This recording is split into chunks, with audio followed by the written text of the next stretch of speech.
भाजप महायुतीचा प्रचार वेग घेत असून संपूर्ण उरण शहरात कमळच्या समर्थनाची लाट उसळली आहे। साधी राणी विश्वासू काम उरणच्या विकासासाठी एकदम ठाम या घोषवाक्यासह प्रभाग क्रमांक 8 मध्ये नगराध्यक्ष पदाच्या उमेदवार शोभाताई कोळी शहा तसेच नगरसेवक पदाचे उमेदवार ॲडव्होकेट रोहित पाटील आणि पूर्वा वैवडे यांच्या प्रचाराला नागरिकांकडून उत्स्फूर्त प्रतिसाद मिळत आहे। घराघरातून उमेदवारांचे स्वागत होत असून सर्व स्तरातील मतदारांकडून ठोस पाठिंबा मिळत असल्याचे भाजप महायुतीचे चित्र दिसून येत आहे।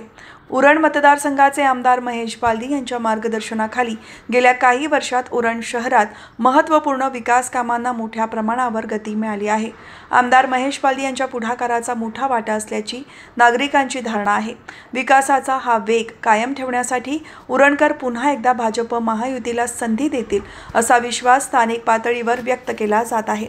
भाजप महायुतीच्या घरोघरीच्या प्रचार मोहिमेमध्ये मोठ्या संख्येने महिला, युवक, ज्येष्ठ नागरिक सहभागी होत असून शहरात सकारात्मक वातावरण निर्माण झाले आहे। अनेक ठिकाणी नागरिकांनी काम करणाऱ्यांनाच पुन्हा संधी, उरणचा विकास थांबायला नको अशा भावना व्यक्त केल्या।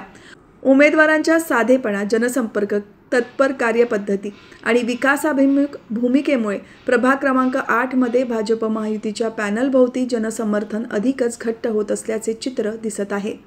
उरण शहरात आधीच पूर्ण झालेल्या आणि सुरू असलेल्या विकास प्रकल्पांच्या पार्श्वभूमीवर मतदारांचा कल भाजप महायुतीकडे झुकत असून आगामी निवडणुकीत कमळाला प्रचंड पाठिंबा मिळण्याची चिन्हे स्पष्ट दिसत आहेत। उरणकरांनी विकासाचा मुद्दा स्वीकारला असून उरणच्या भविष्यासाठी कमळ फिक्स अशी स्पष्ट भावना शहरभर उमटताना दिसत आहे।